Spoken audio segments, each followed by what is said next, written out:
Tuyo at itlog nga pala ang ulam natin ngayon mga kuys. Ano pang hinihintay natin? Kain na tayo. Umpisa na natin yan. Let's go! Pang! Sa mga hindi nga pala kumakain ng tuyo dyan, pasintabi po, pwede nyo nang skip tong video kung hindi kayo kumakain ng tuyo. Para lang naman kasi sa aming mahihirap tong kinakain naming tuyo, wala din pambili ng masasarap na ulam. Bakit kasi hahanap ka pa ng masarap na ulam kung hindi ka naman niya mahal, diba? Useless yung masarap na ulam mo kapag niloko ka niya. Kaya kung ako sa'yo, ikain mo na lang yan at huwag ka na magmahal. De, charot lang. Kasi aanhin mo pa yung 10 tupa, 5 baka, 7 kalabaw, 6 na kambing.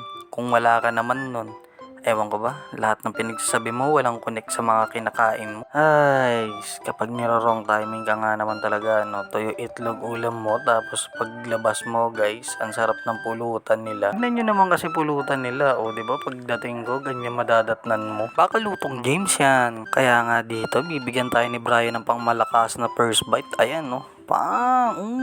Sarap, diba? Ang sarap talaga ng kanta ni Billie Eilish, no? Meow, meow, meow, meow. Meow, meow, meow, meow, meow.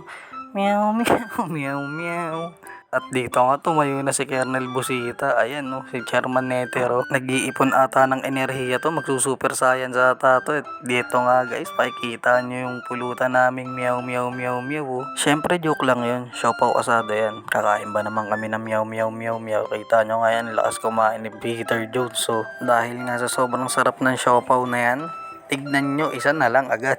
At bigla nga sumulpot tong bata na to. Nanghihingi siya sa Kuya James niya ng pangkota. Magpapalakas nga daw kasi siya maglulo.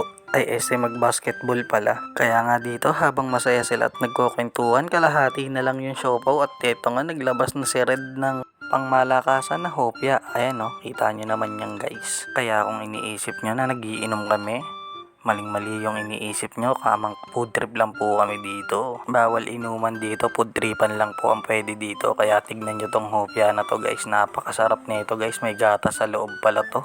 Kaya pala ang sarap at ang tamis ng pagmamahal ko sa'yo. Char! At dito nga dumating na si Manong, ayan no.